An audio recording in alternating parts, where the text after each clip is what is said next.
gain and da da da da da. I like to give it about 10 seconds after I push live, and then we hop into it just like this. Welcome to Hot Dwg Live, where we dive into the rich tapestries of art, the profound teachings of Jesus Christ, the complexities of emotions, and peel back layers to uncover social truths like onions in a hot dog. I'm your host, Jared, and today we're joined by the one and only Kaleigh Macchio, ready to grill up the behind-the-scenes details of the character Lainey in the upcoming feature film Somewhere in Montana. Get ready for a flavor explosive in every bite. But before we start, a quick disclaimer. The views and opinions in this podcast are those of the host and guest, not professional advice. It's for entertainment and information only. Consult qualified professionals for specific concerns. We're just sharing our life experiences and perspectives, y'all. So as we relish into this diverse topics, let's remember to seek our own truth and knowledge. Love God, love people, and treat thy neighbor as thyself. Now let's fire up the grill and savor the wisdom and insights that await us. Welcome, Kaleigh. Thank you very much. Happy to be here. Hey, thanks for sticking through that. I had to shorten it because I was boring myself with the other ones. I liked it. I thought it was really good. All the hot dog metaphors, I'm here for it. Well, thank you, Kaleigh, for taking the time. Getting you on here. You're a busy gal, and I appreciate you squeezing me into your busy schedule and seeing your beautiful face once again. And just tell us who Kaleigh is, who Kaleigh is as far as like acting goes. Like, how'd you get into this? How'd you start acting? How did you go? Yeah, I started acting in theater when I was 5. So very, very, very young. I did a play and then just quickly realized, oh my God, I love this. And then got more serious about it as I got older, went to some little acting camps. And then I went to an arts university in San Francisco, and that completely solidified it. Did a lot of short films, did my first feature film there when I was 19. Don't watch it. I'm not going to tell you what it is. Oh, come on. Card enough, but no, it's like the yearbook that's online for everybody to see, and you already want to be like, no, put the yearbook away. Hide that. No, thank you. So and then just I've loved cinema my entire life, and so it was a very natural transition into film. And I've been doing it ever since, and I love it to pieces. Love everything about it. And I have personally, thank you for sharing that with us. Thank you. I have personally seen you grow in your art before this movie. Wow, crazy. And we'll talk about it because I believe I talked with somebody about this. I think Matt. With Matt. But people that haven't seen this episode, there are questions I'm going to ask, but let's keep in mind this movie has not been released yet, so we just got to be conscientious of things that we say not to give away the good stuff. So I had to be like, okay, Jared, questions. Okay, which ones? Yeah, we know. I can't say. I gotta be. I know. Trust me. I've done my stuff too. It's okay. It's all right. That's how we grow. All right. So, where have you trained and where did you learn the art of film acting or just acting? Yeah, I mean, I would say obviously theater background, you learn a ton in theater, but I think for film, probably Academy of Art University in San Francisco was the mainstay of my education. And I studied everything from Meisner method, advanced improvisation, voice and dialects, Alexander technique, which is a physical way of using your body. Studied all kinds of things there. So started there, went to Loyola University in New Orleans, and I studied there as well, kind of continued. I studied advanced Shakespeare for a while, which I love. It was good. It was really good. So yeah, that. And then I've done sort of continuing education every now and then, but I kind of prefer very targeted classes that are specific things you're diving into, because I'm a pretty intuitive actor in the sense that I don't want to hyper focus on one technique, if that makes sense. Mm-hmm. Absolutely. Yeah. Absolutely. Yeah. You know what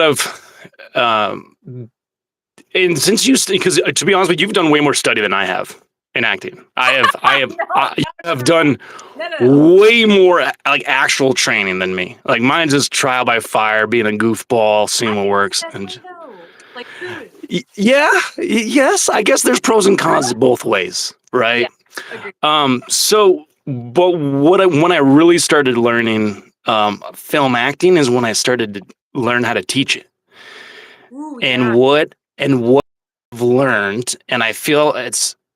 And I never really studied under Meisner or Stanislavski or all these like really well known acting coaches, Yeah. right? But when I did some just quick research, not like a lot of research, but I did some decent research on them, and what it all boiled down to is what I started to teach and what I discovered in my class, what Yeah. that I feel is like the secret sauce. There's no secret sauce, but like as an actor, like what's the secret to acting? There's gotta be something. There never Right? is. What do they have that you don't? Well, there's a lot. It's like connections, networking, politics. There's all that stuff. True. But the true art of acting and filmmaking, with all that crap aside, is just the Yeah. essence of acting. But all art is emotion, is a portrayal Yes. of emotion. Yes. I All feel these other big names, they just found a tool, not the tool, a tool, because everybody's so different and we understand things differently. So, but what it all has in common is emotion. Yeah. Yeah. And also different points in our life because you could have like a specific sort of method of acting or an approach that'll work for you for one film at one point in your life. And then down the line, suddenly that's not going to work and it's going to be a dry well and you have to figure out something completely different. So I think always Yes. staying comfortable and following the emotion and the truth is like, that's the main thing that it all comes down to, honestly. Hmm. Um, so on that note, and just keep in mind, I want to also just keep this fluid. There's no time limit to this. I know I tried to I wanted to try to keep them at an hour, but let's flow with it. We talk until we're done. It's not gonna be 8 hours. And then Let's it go goes for to eight editing. hours. Yeah, Let's do it. like we'll need an intermission. Um, but Yeah. wait. How did you find out about the auditions, submissions for Somewhere in Montana, and what were your thoughts when you saw this project? Gosh. God, that's such a good question because it's been a while. Like it's been a bit since we had the auditions. I remember seeing the sides through. So I have agents in different regions, and this was through my Pacific Northwest agent. Weirdly enough, no, sorry, Montana agent.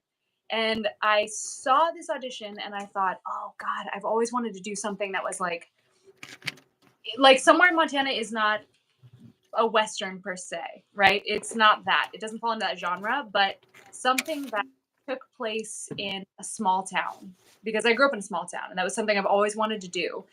And I saw that Lainey was the daughter of a rancher. She herself like lived on the ranch, and I had the same experience growing up. So I think that was the first thing that grabbed me, where I thought, oh God, I love the idea of just of playing this character. And then I read the sides and I thought, oh my God, this is actually like beautifully written.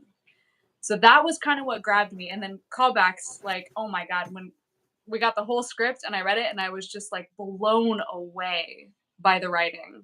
Then I was like completely sold and I thought, oh God, I have to have this. Like, I just have to do it. There's no other way. And usually, because in the and I mean this in the professional way, I didn't make this up. I'm just saying what they. Oh no. But you, me, Matt, Tasha, we're Yeah. all underdogs. Yes, totally. Graham, Michelle, and the others they're not the underdogs. I'm doing air Big boys. quotations. Yeah, Yeah. they're the big boys because Yeah. yeah. However, so it's very odd also for an audition for the director to send a no-namer the full Yep. script. So there's a lot of things that happen in the audition process that were out of the norm of how auditions are ran, and I mean that very loosely Yeah, exactly. because there's a No, it's true structure. though. Yeah. There's a It's structure to all this, but it's art too. We got to keep in mind it's art, and there's no right or wrong to art. It doesn't work. exactly. And I think that's maybe one of the most beautiful things about Brandon, the writer and director, is that he's got such a sort of fluid approach to the methods that he uses because he's there for the art above all else.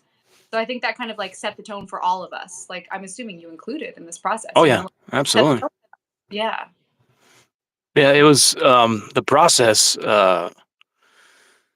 Um, as far as what for me being part of it, it was just a low budget Montana local film when it first started, and then Right. all these after a few years of a lot of hoops, a lot of backfires, all the challenges of trying to create a film with a no budget, it grew into something beautiful, to something that we all didn't even realize, and we don't know where it's going to go. It's where it's come so far.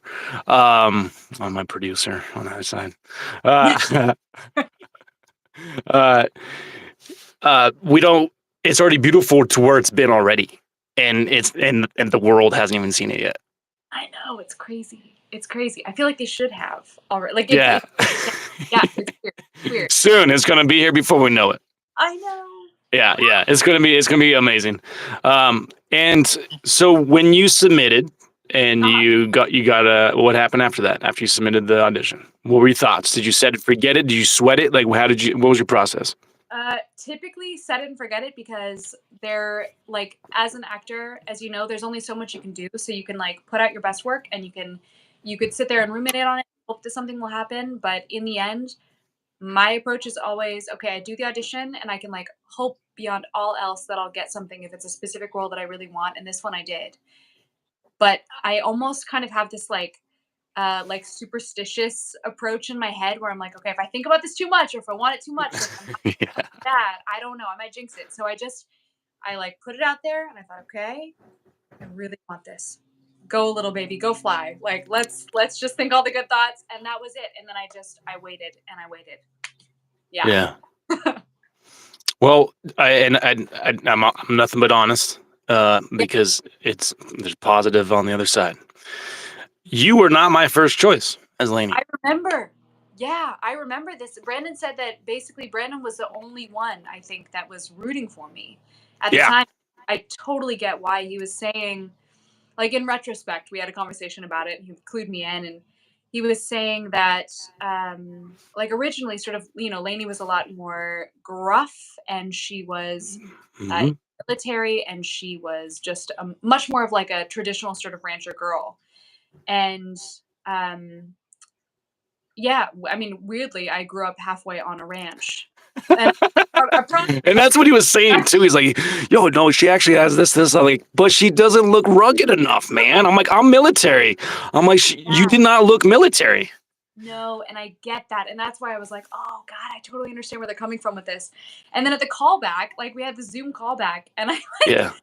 styled my hair and I wore like a cute shirt and because I didn't know at the time what you guys were debating on. And now I'm like, God damn it, you could have just worn like our heart. Like, come on, girl. No, Anyway, but the thing that is so amazing about this, and yeah, this is why I have to, and I try to just remind people too. And this is an art form.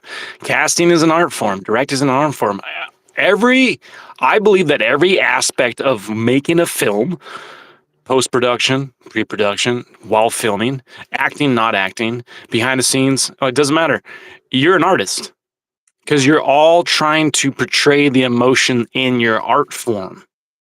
exactly, I exactly. explain it like the motion picture, the film is this entire empty canvas, and it needs to be filled. This masterpiece. So the Yes. person that has the idea of what they want the picture to look like, they find other people that have the paintbrush that matches the strokes and the textures and the themes and the vibes and the vibrations and all that stuff. Their art, to apply their brushstrokes in their area of the painting, and all come together into this beautiful masterpiece. The director shows this. The writer is like, okay, this is what we should do with it. So if you keep that in mind, but I also understand there has to be a business structure to it, because of course we Sure. want the investors need, in order to make it, you need money, you need people to Make invest the money. money. The investors need to make the money back so they can do it again. So they, you know what I mean? So it's, Exactly. but once I've seen movies where I'm like, they're doing it for the money. And I understand the money, but 100%. if you're leading with only that and you're throwing the art aspect and respect aside, then it just can go. Yeah, and that's where I feel like a lot of like films lose steam. The audience can feel that. Like, treat the audience like they're smart because they are. And like we are totally aware of when that happens. Yeah. Mhm. Do you remember also in the callback? Do you remember how I messed up my lines? I don't dude, it's actually once the movie comes out, I literally went back in and I have all your guys' auditions, Oh god. and I'm going to release them Callback? on YouTube. Like the I don't think the callbacks. I think the original auditions, the first auditions. okay. Yeah, I'll be talking with Brandon first. I'm like, hey man, can I release these on YouTube Yeah. on my Hot Dog Live? Because Oh it'd be my fun to like do like a round table with everybody afterwards or just something, god. and like just Like yeah, the comparison of like then versus when it actually like when we shot the yeah. scene too. Hmm. But yeah, in the callbacks, I remember coming in and I was super nervous and I never mess up my lines. Like this is the single time it's ever happened in my life. I'm very good about that. And I think I just wanted it so badly that I was getting in my head. And so we started and I flubbed the lines and I was just like, "Oh my god, what is going on right now?" And you were just like, "It's okay, restart." And you were reading with me. And so we like took it right back to the beginning, jumped right back in again, and then we got something really beautiful. And I remember just like the like emotion just coming out. I couldn't even help it. It was just like it just happened. And I remember like seeing because in the Zoom, I had you as full screen because I didn't want to like look at anybody else. So I just had you up there because I was like, oh Right, no, yeah, yeah. Less eyes, the better. yeah, right. And then I like changed it to the full view so I could see everyone after. And I don't remember. I know Eden was on it and Brandon was on it, but I remember seeing tears after that scene because we got to choose our callback scene, and I chose a pretty like epic one. And I remember seeing the tears, and I was like, I did it. Yes. yes, But and that's that feeling of that is because you know that you painted your portion of the masterpiece of what they're looking for. They absolutely. accepted your hard work. It's not that you just started acting. It's not you Yeah, just started doing this. It's been years of tough effort and rejection and no and no and just hoping that what you present is what they're looking for. yeah, that some role is gonna hit it right. It's gonna be the right role. Yeah, totally. And it was the right role. And it was. So we had to push it a year after we got everybody got it all cast. Yeah. And if people have seen the previous episodes, they know the story, but I'm going to tell it again.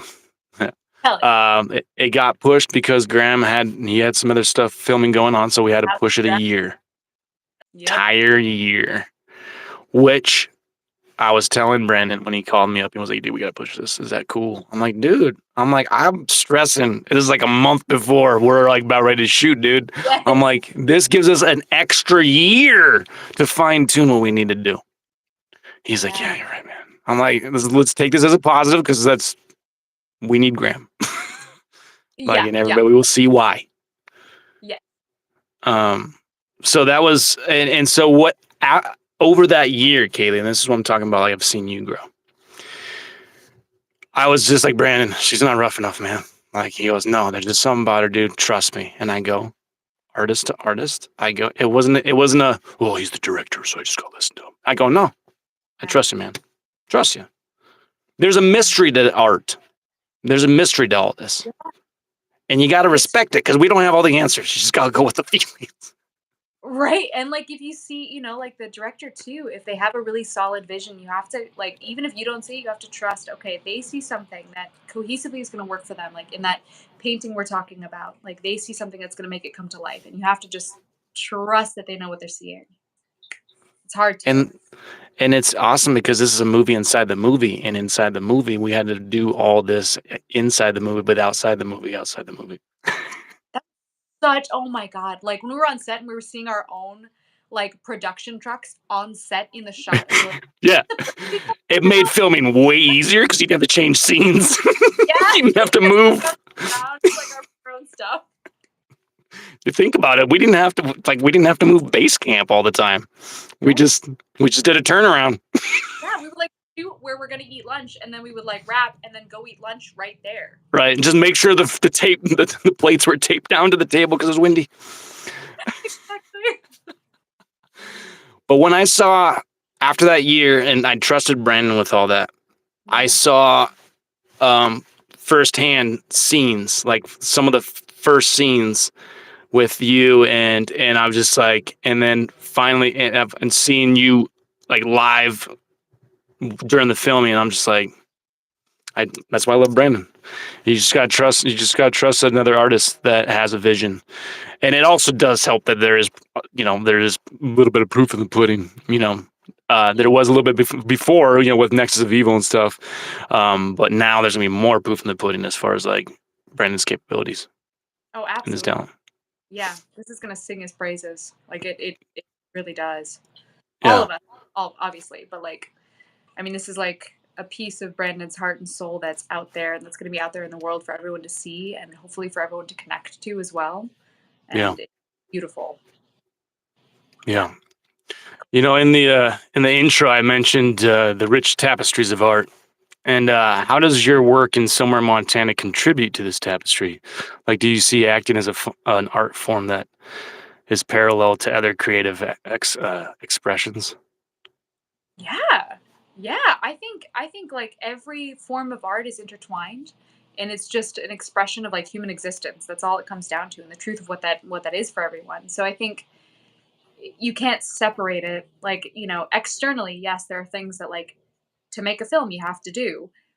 But when it comes down to it, it's all just us as humans trying to express how we feel about being alive and how we feel about the world that we live in.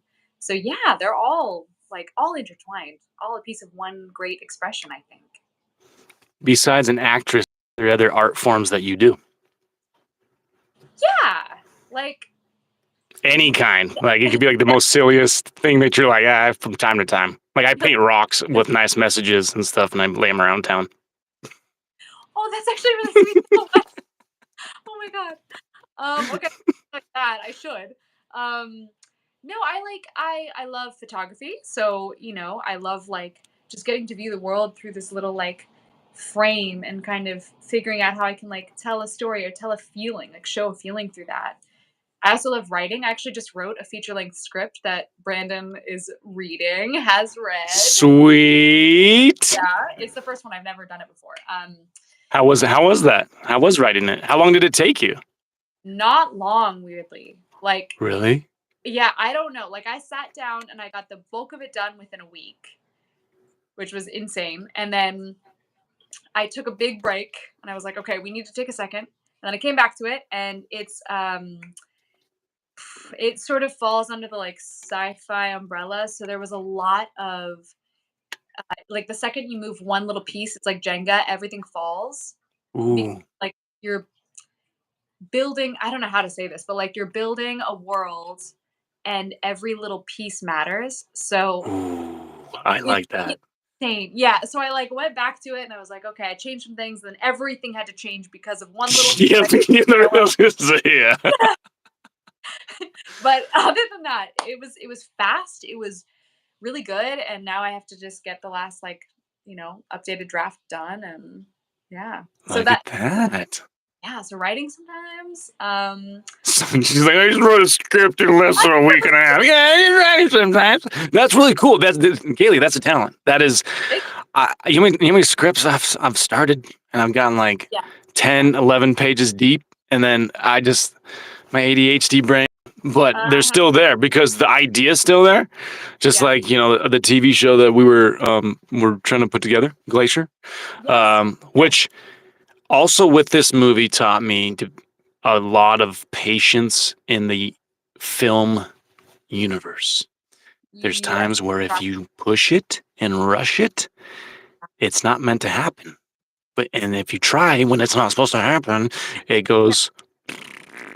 Yes. So I feel Glacier wasn't, because we didn't get rejected. There was other projects that surpassed for when we applied for the Big Sky film grant in Oh, Montana. That the somewhere Montana was a recipient of that grant as well. Um, yeah. I believe. I think. I'm questioning now. Double check that. Uh, If they are, thank you. If not, forget what I say.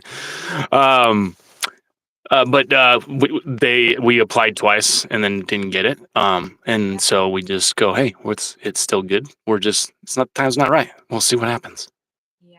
We'll see Yeah. what happens. Perspective to have because honestly, a lot of times that is the case. It's just like, Yeah. okay, not right. People are not asking for that specific story right now, or there are other Mhm. stories that are like really pressing that they have to, that have to be told. So that's a good perspective to have. Yeah. Yeah. Yeah. So it's just just learning and understanding all this, because that's like one thing that has been a huge is patience for me.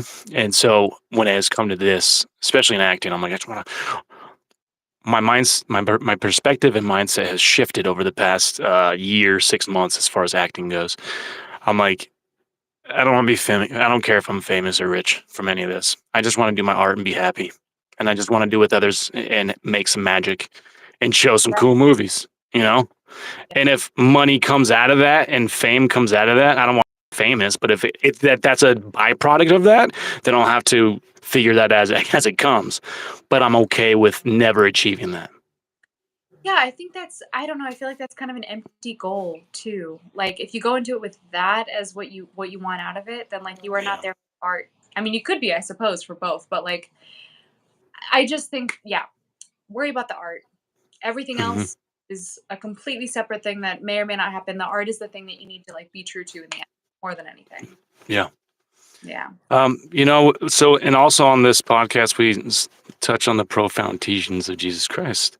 How do these teachings influence your personal life and your approach to your acting career, as far as just like love, mercy, and grace?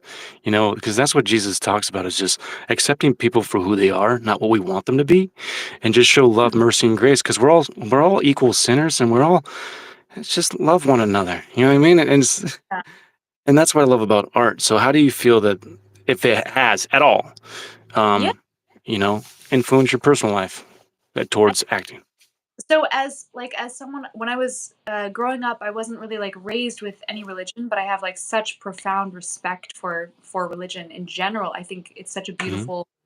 beautiful way for us to examine our lives and what the meaning is, what the scope of our lives are. And I think actually there's something that's very appropriate for acting in this, which is that when you are looking at a character and you're getting to know them inside and out, you have to have such a deep well of empathy for them, no matter what experience they've been through, even if they're, let's say you are, it's a serial killer that you're going to play, Yep. Yep.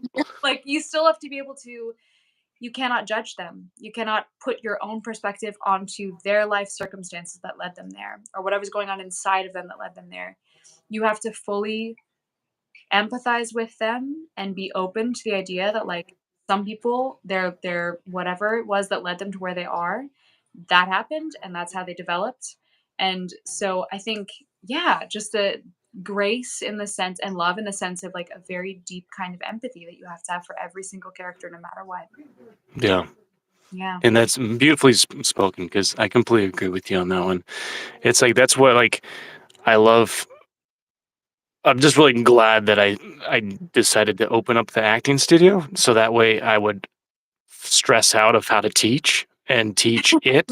And then I created curriculum for the first like two classes, beginners classes, and I changed it completely after that, because those two first classes, it didn't sit well with me. Like, it hurt my heart. I'm like, I just felt like I didn't give them anything. Like, we just read some scripts and we were like, "Meh." And I Yeah. was like, that never did anything for me as an artist growing up.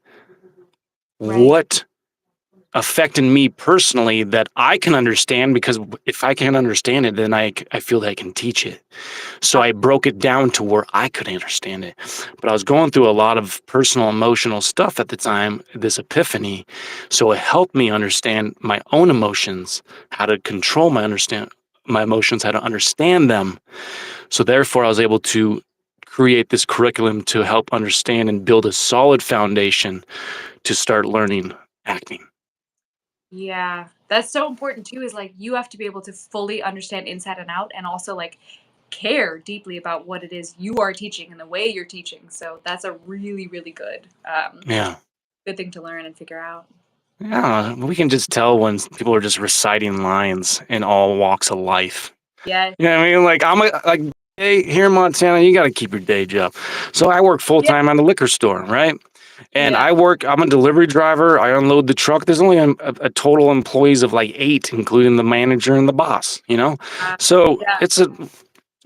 we have to wear all hats. Same thing in the film community up here. You can't just be an actor. You have to be a PA. You have to do this. And when you're not acting, you're actually going to be working, art department, Yeah. I'm used to Yeah. it. However, where was I going with it? I was talking with customers. I have to do different things. I don't know. The moment's gone. Oh, no. I think What were we talking about? Wait. Wearing different hats. God, what were we talking about? Teaching? We're talking about teaching. Teaching. This Yeah. happens at least once a podcast. This would have time if I had one. It's like we need a third person to keep like. Yes, somebody else. Can you anyone? Anybody in the comments? Someone. Yeah, the moment's gone. But the point, not the point, because I don't know what the point is. I'll just ask you a question, and maybe it'll probably come back then. Fine. Okay, emotions that are a big part of any artistic performance. How did you navigate the emotional complexities of playing Lainey? Were there any particular challenges or breakthroughs? Oh my gosh. I think maybe one of the most interesting shifts that happened with Lainey was very early on. And so my audition, the original audition, like strangely, the audition that I did originally was the first time we see Lainey in the film in when she's speaking, right? It's a scene with Graham. And it's a very simple scene where they're just having a conversation about, about stuff that's about to happen.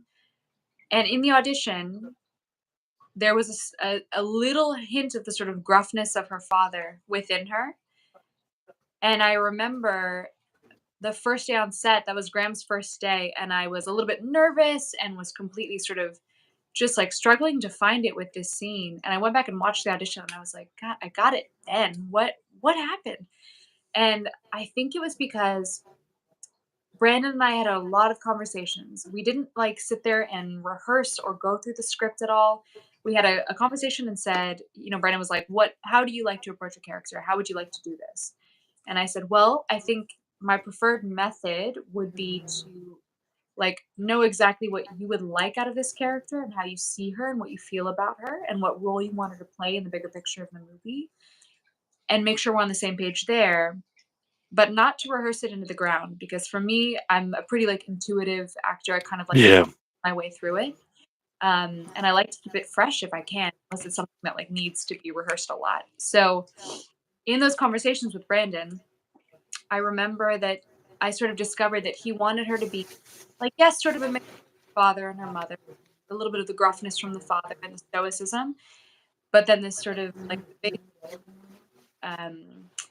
like outspoken nature from from her mother. And we ended up sort of like transformed in these conversations from being a lot more like her father to being a lot more like her mother by the end. And being sort of this, like as Brandon described to me, Lainey's kind of like the pillar. Yeah. Like she's the one character that doesn't really go through any major transformation. She's this steadfast thing from beginning to end. That everything kind of not revolves around, but like moves around, and she's very solid. Sort of a creature of the land and of the ranch and of nature. And so I think maybe the biggest shift was like adjusting Lainey early on to fitting within those parameters. But after that, it was pretty smooth sailing. Like I just would talk with Brandon about Lainey, about nothing in particular, about art, just kind of philosophize together. And that just served to bring us closer together. So each time we did have another conversation about the character, we understood each other more quickly and more easily, if that makes sense. Yeah. Yeah. No. Yeah. Makes perfect sense. That's beautiful. That made me think and reflecting back to the movie and seeing you're right. Your character didn't, and it stayed solid. Like because in any script, characters sometimes have to go through transformations. That's part of the story. That's what keeps the audience watching. That's part of like the writing style. But you're absolutely right. Like towards the end, you're just like you changed more towards your mom, and it was like that more like that motherly gentle understanding because it's like my mom 99.9% of the time, she's the one on the fence and can see both sides of what's going on. I bet. I love your mom. She's Right? amazing. You see, yeah. And so it's kind of like I never really thought about that as far as like playing a character like that and that transformation over the script too. Because not only are you doing this on screen, but people see it happen in the right timeline on screen. But when you shoot a movie, you don't do it in a timeline like you watch Nope. in the movie. You do Yeah. different scenes. So you have to keep in mind this emotional transformation or whatever transformation, excuse me, you have to keep in mind as an artist, okay, where was I? Right. Like, where within the timeline are you? Because Yeah, as far as my emotional, like, one day you could be shooting the most intense scene, and hopefully, maybe if it's a long scene, maybe hopefully if time persists, that's the only scene you have to do that day, so that way you can emotionally wind down and emotionally chill. yeah, Uh, those are uh, so you're not doing a happier-go-lucky scene, the next one. yeah. But like, that's kind of the magic of film is like even if that's the case, you have to figure out the tools to adapt to be able to jump Yep. from one to the other so quickly. Although I feel like on this set we had such a like beautifully paced filming schedule Yeah. that it was one of the most gentle sets I've ever been on where we had like yes, we had some jam-packed days, but we were not shooting like consistent 12-hour days, you know? It was Yeah. like we had time to decompress, time to like get to know each other and like form this family. So I feel like it was a very really lovely way to experience a film set, honestly. It was, and I've mentioned this before.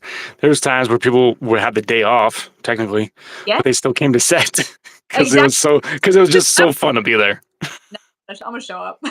Yeah, I you're told like, "Man, what else is there to do by myself? The people I want to hang out with are on set, and I can be yeah, there, so all my friends are there. Yeah. I don't have to worry about it. Maybe I can, Yeah, go hold the help. camera. You never know. Hold the camera. Like, no big deal. Maybe I can direct. Yeah, maybe I can, just hop in Graham's shoes today. Who knows? Be his boot double. That's how it works.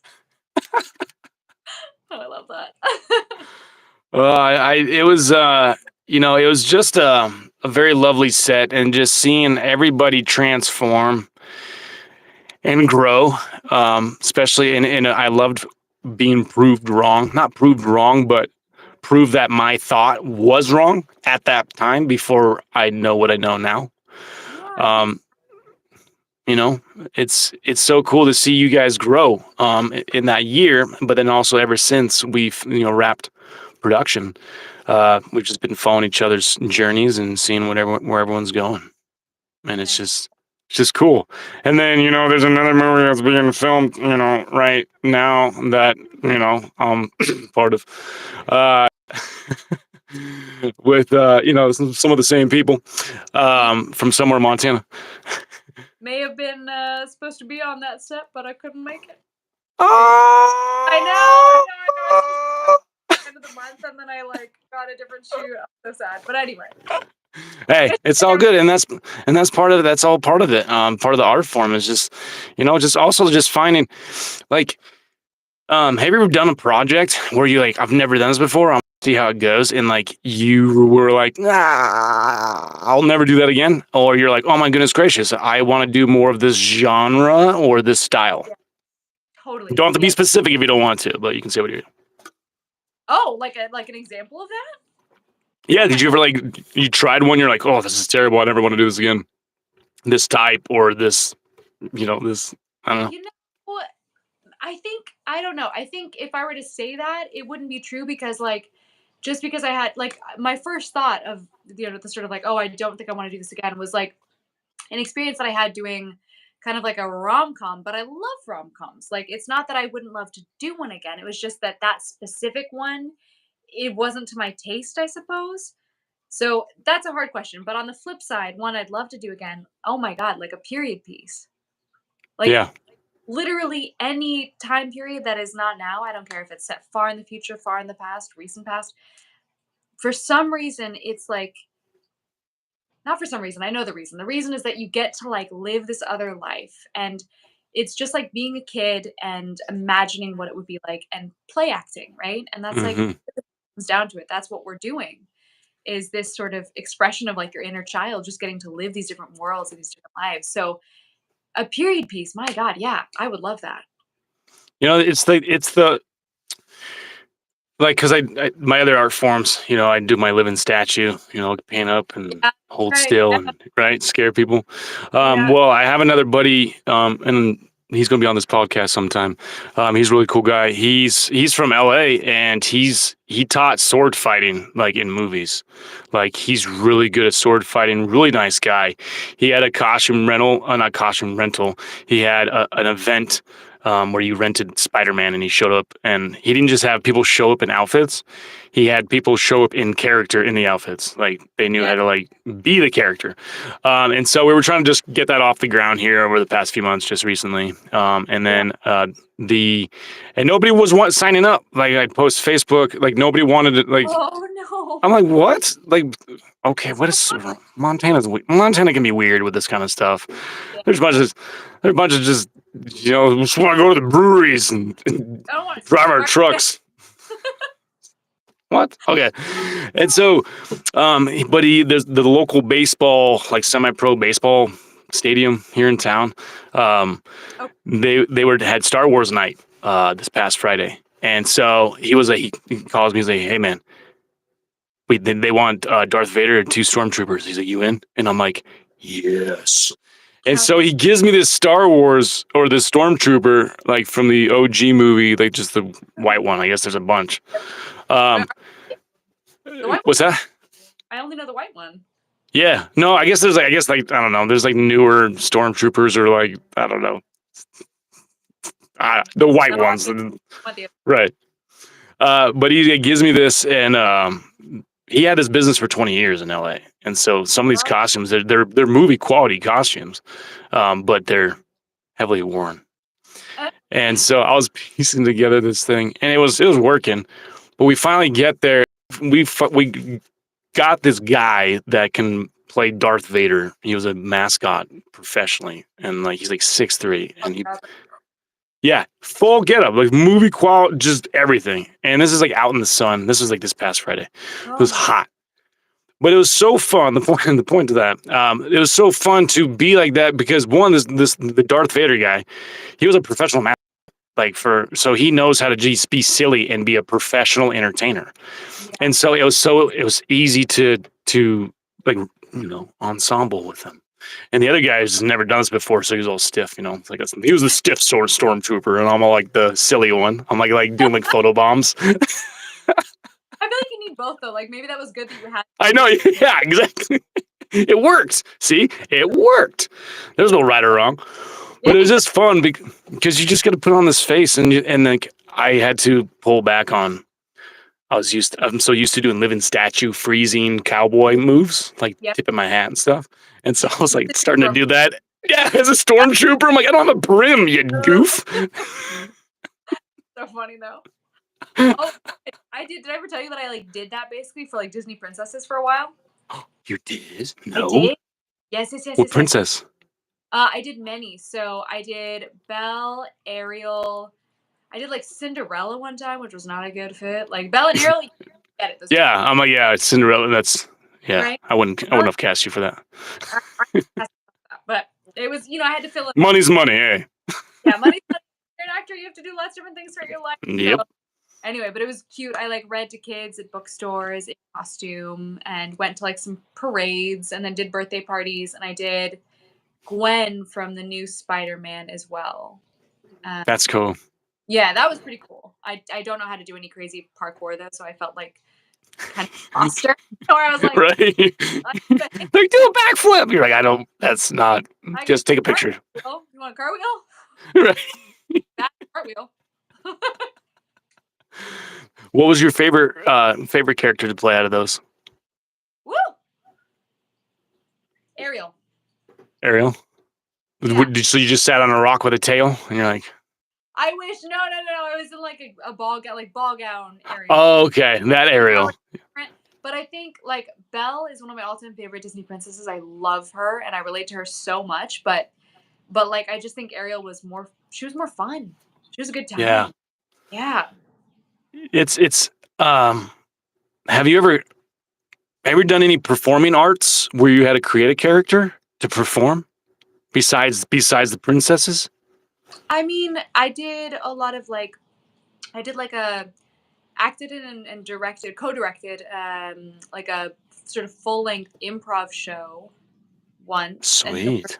for that, like yes, is that what you mean? Yeah, just something like that. Like for example, um like doing my living statue. Like I never that art form was just I saw a guy up in Canada on a family trip dressed as a stone statue, and I blew my mind the illusion of it. And so flash forward like 20 plus years, my brother's like, COVID, dude, downtown busking. I make $300 in like 3 hours. We should do that living statue thing we've been talking about since we were kids. And I'm like, Yeah.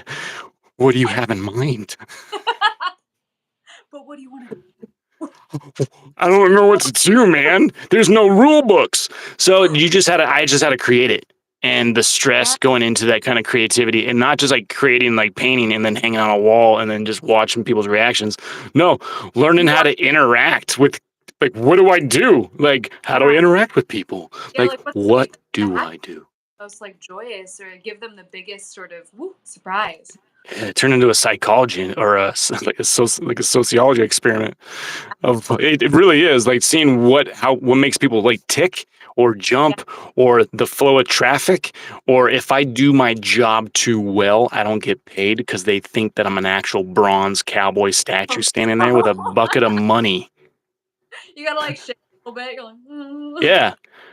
It was funny. I will literally like I'll do like the from the waist up. I'll literally do yeah. like the whole turn, like wave weird Dude, robot thing. yeah, oh I love that. And then I Like actually move, and it's yeah. I want to teach classes of how to do this. I would love to help people build their costumes, build their persona. I'm currently building a city of an invisible chair floating illusion for my living statue. Like I'm stepping it yes, up. love those. Oh my god. Oh my god. Yeah. No, Jared, you should do some sort of like I don't know if you've like, studied different like sort of physical acting methods or any other expression like that, but you could teach a class that centers around like just physicality and physical expression, whether it's like pratfalls or human statue or Yeah. miming, whatever. Like that Because could be I actually do add miming into my routine because I actually have squeakers in my mouth. you It's funny. do. I What? do. I'll work my corner because it's a farmer's market, but I work this corner by the sushi place. And I'll post up by the crosswalk where everybody has to cross. And I'll literally just sit there with my can of beans leaning against the pole. And then if I scare somebody, like an older lady, she's not having a heart attack, I don't think. But if I scared them so bad where they scream and they make a big scene, I react like they scared me and I fall down like with the squeaker in my mouth. That. Is the squeaker supposed to be like you need oil? Like is that the idea? I don't, what it does, it helps little kids because I don't try to scare. I do everything in my power not to scare anybody under the age of 7 that I can tell. Because I don't want to give them a weird complex for when they get older. They're like, I don't know why, but I hate statues. I saw some statue once. It was terrible. So the squeaker Yeah. adds an audio. Yeah, it makes you seem more. You can't take something serious with a squeaker. It's true. It is true. It's less intimidating. Plus, it drives dogs crazy and they don't know where it's coming from. Okay, good. They'll walk by and I'll be like, squeaky, squeaky, squeaky, squeaky. No. Squeaky. Just imagine a dog just like coming up to you being like, okay, time to attack. And then you have to like stay in statue mode. Well, I've also noticed through this like psychology experiment, little kids like under the age of 4 and dogs, they automatically look for eyes to see if they're real or not. Yes. Yes. And as soon as they see my eyes somewhat real, yep. they're like, oh, freaks them out. Yeah. So Yeah. fun. I love that dogs do that too. Yeah, or they can smell that they can smell something and they're like, what is that? What is that? What is that? You know this. Yeah. Yeah. They smell like But- spray. Well, it's like people, and then people ask me too, like, how long does they think that Because the only thing I have to paint is my right here by my eyes and my cheek. Oh yeah, because the rest of it's already ready to go. Yeah, it's already closed, and I guess people think that I'm just like dripping wet with paint all the time, like a blue man, like one of the blue man group Yeah, guys. Just which is fair. I get it, but yeah, too easy. It's. I wouldn't know any different if I saw like some dude like, are you gonna get paint on me, man? yeah, Don't get close. yeah. So as far as somewhere in Montana, what did you like about the film overall, without giving anything away? Like, what was like one like your okay? How about this? What was your favorite overall memory, filming somewhere in Montana the entire time? Jared, that's a huge question. That's a Like, it could be huge. like we did this like quite often throughout. That was like one of my favorite times. Oh my god. Okay, I think some of my favorite moments were when we all got to go out together. When we weren't shooting, we got to take time to just kind of be in Polson together and just go out and like meet people in the town. I feel like those were some of the most magical moments. But then as far as like on set goes, I think, man, I mean, I guess other favorite moments were driving to the ranch, which took 40 minutes to an hour. We stopped Plenty going of bonding time in the lots of Suburbans. bonding time. And driving there with typically it would be like Joe, our producer, driving Graham and I. And then sometimes we would have other people in the van with us too, and that was really fun. But just like those drives when we got to just like slowly get to know each other over the course of these drives, and I feel like that was really magical. Um, it was really fun getting to like go. I mean, I feel like everything I'm saying is like going out partying together, Yeah. but like honestly, it was amazing. It was so fun to get to like because I feel like on a lot of other sets, you are like you're on set and then you get off. You may like hang out with a coworker, co-star like maybe once. Yeah. You kind of do your own thing and you retreat and you go into your hotel room and you're done. And then when it wraps, you may or may not have a wrap party. You may or may not go, and then you're gone. But for us, it felt so different. It felt like a lot of the time that we weren't on set working, we were there together, or we were like in the town running into each other. Like I remember Yeah. one I went to go get a coffee and I wasn't on set that day. And I think we all had the day off maybe because I like went into town, got to this coffee shop, and I saw this like people freaking out about something. Not freaking out, but just like, there's something happening. And I was walking up to the coffee shop and then Graham walks up the street the other way and he was going to the coffee shop and I was like, "Oh, hey, what's up?" Hey, bud." And then we like go in and like got a coffee, whatever, and turns out and we like look over and there's this like tank going through town, and it's like a Yeah. silver tank, and there's like a bear in it. They had caught a bear. That was Somewhere in Montana. yes, and we're sitting there with our coffee, and we're just like, "Well, I'm really glad we didn't run into the bear, I guess." Moments like that, so funny and so like you can't never been the same if we had shot somewhere else, Yeah. Well, it's Yeah, also like it's small town Polson, Montana, yeah, and it's small enough to where people know each other and they know what's going on, but it wasn't big enough to where it was like Graham was swarmed with like you guys couldn't go anywhere without like you know what I mean, like yeah. paparazzi or some crazy Oh, BS. I have a funny story about that. It was like right before we started shooting, and I went to Betty's, the diner, Yeah. and I was like sitting there having breakfast, and I was just kind of like listening, and I heard like so many people in Betty's talking about the movie, and they were like, "Did you hear about that movie? It's got that guy from Outlander in it, and blah blah blah blah." And I was just like, Aw, that's so "Okay, cool. they know about our movie, okay." Right. Like they don't know who I am. I have no idea. Woo! But like, Yeah. I'm gonna listen. Yeah. See, like that right there too. Like they just all I do is live in statue. It's seriously people like literally have full conversations in front of me. Oh my And I'm god. like, I'm standing right here. Yeah, do you know I'm a human? I'm real? No? Okay. Sorry. Just a fly on the wall. Yeah. I always thought about doing like a movie where like one of the outfits the spy does, they has to like get surveillance. He like does a really good. He uses his art like in his surveillance or in his like spying. A typical spy using his art to spy. A living statue, just like wait, they know they hang out in this corner, and you must stand in this corner from this time to this time. Get all surveillance. I do love that idea, actually. Dun, dun, dun, dun, dun. Yeah. Oh, that's awesome. I love it. Did you ever watch the inside the actor studio? Yes. Absolutely. All right. So I want to ask you I believe the same questions that they ask on there rapidly. Okay. So ready.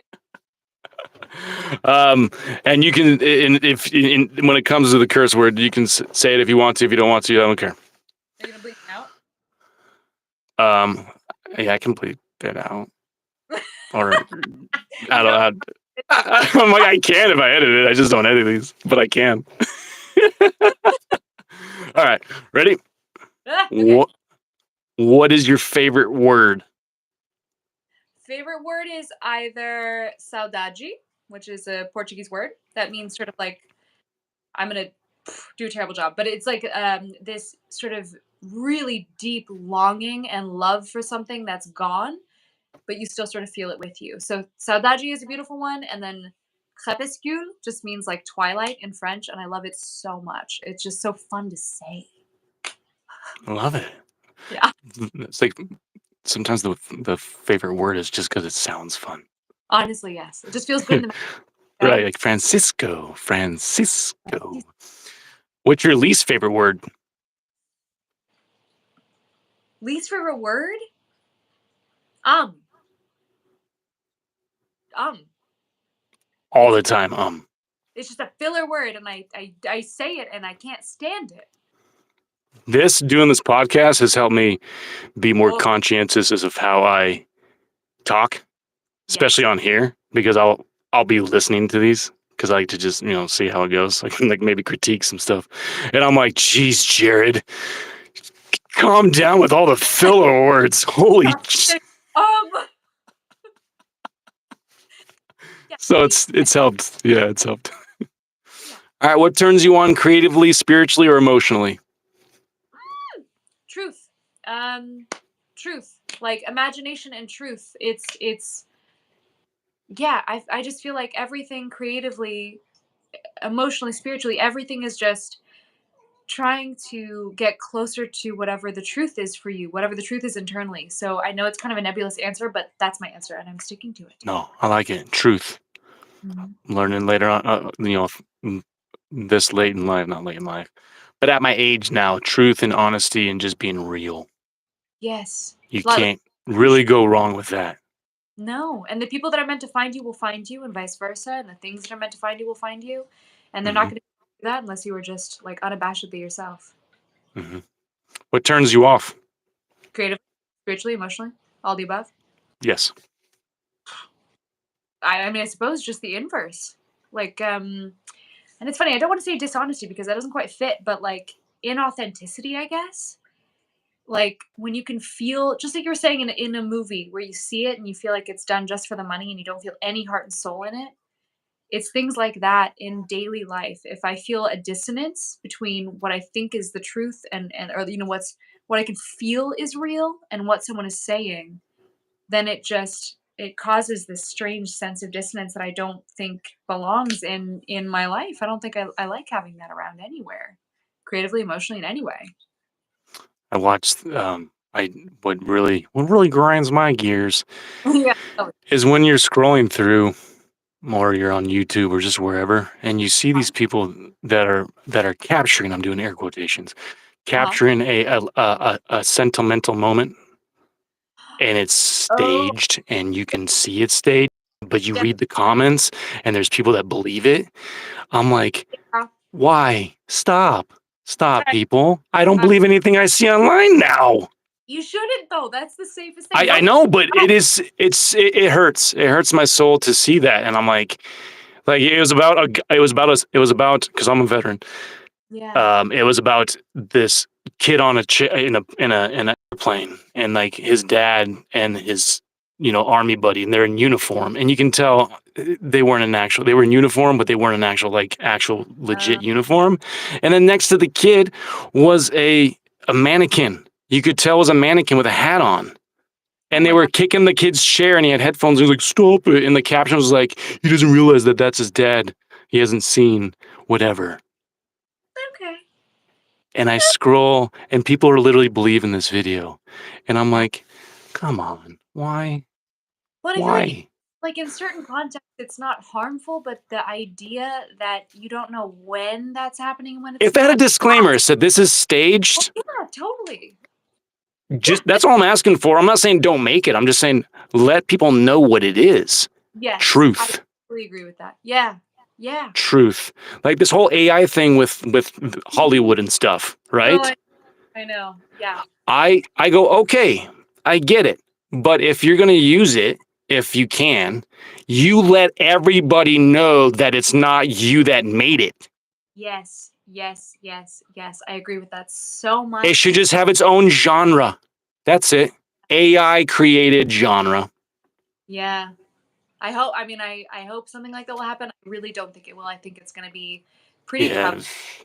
to be able This is to. okay, trust me, I use ChatGPT because it does help me with administrative stuff. Because I Mm, don't, I mean, it's like my yeah. assistant, with certain things, and I understand that but it is starting to get, it's going everywhere fast, and I'm like, what is going on? Okay, all right, Yeah. cool. I think We gotta slow the down here. is that it's like we want what we need AI to do is to like do the mundane tasks that we don't want to do that don't make us feel great and feel alive while we get to do the creative things that make us feel great and feel alive. Yeah, And what's happening is the inverse. Like it's coming for all of the creative things that make us feel alive as humans, and it's the most terrifying thing. yeah. I've So tested it. I've tested it to try to write a script, and yeah, I use it. Okay, when I not for writing scripts, but when I use it for administrative stuff, I use it as jumping off points. I don't yeah, I like that's you know what I mean. Jumping off points. It's like a template, like when you would search on Google for a template or something. totally yes. Like oh, we template for a resume. Yeah, exactly. You're like, I don't know how to write one, so I just go ahead, ChatGPT, write me a resume, and then I see it, and then I tweak it, and I update. I do my thing. Yeah. Okay. What sound or noise do you love? Oh my god. Harpsichord. Yeah. What is What's harpsichord? Love it. harpsichord? Anything What's classical? that? Any class? Oh, any kind of classical music with a harpsichord in it? Like any kind of classical music whatsoever. I love classical music. I love violins. I love pianos. I love everything. But harpsichord is it's just such a unique sound, and it like tickles my brain in a way that nothing else does, I think. Harpsichord, and that's Yeah. why I like period pieces as well. Because imagine a It, harpsichord and a period piece. it's all tied together, man. Every single I want to live in a different time, I'm trying to say.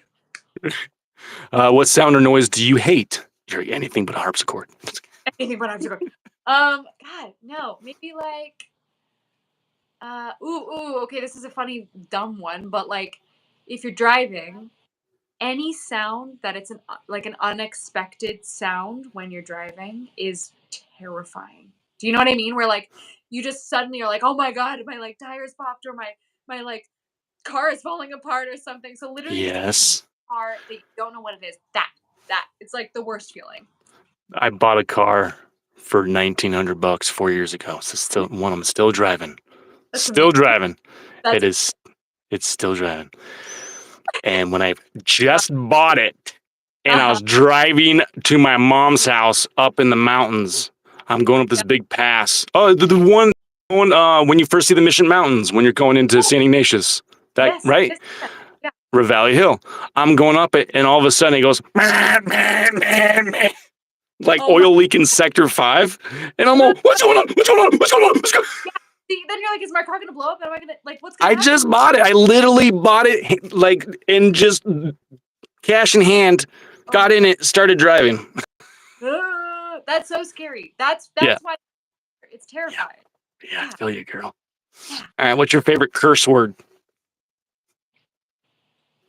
I think I'm gonna be so boring. I think it's just fuck. Like, it's It's a so good versatile. one. I love it. I could say, like, a curse word in a different language, but realistically, do I use them? No. I just know something. Nice. Yeah, no, that's a very common word because it just has all the, Right? but you can be like, yeah, you can just use it, just, Like, you know, offhanded, funny, it could be quick and silly, it could be, like, super serious, you can be, like, letting out the anger you have to let out, you could be, like, so emotionally drained, like, it's everything, it encompasses everything.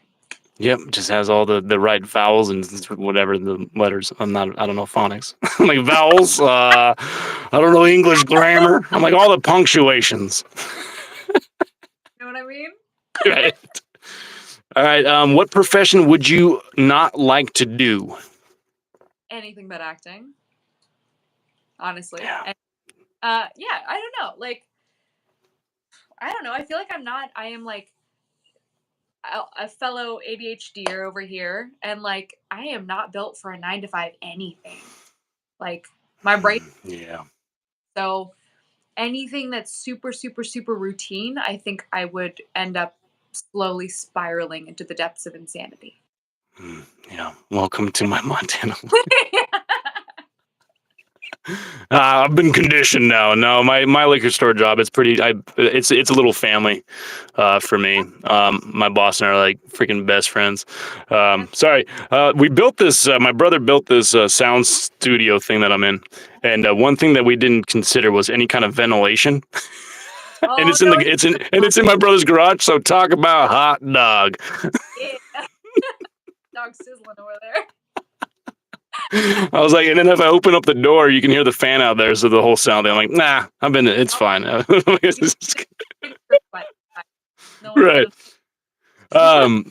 All right. So the last question that we Oh, got for you, the actors inside the actors studios. If heaven exists, what would you like to hear God say when you arrive at the pearly gates? that's so hard because again, like I wasn't like raised with a religion, so it's not like a question that I've thought about before. But Right. there are certainly things that like at the end of my life that I want to have embodied and I want to have lived. And I think maybe I don't know, just the sentiment of like I left no stone unturned.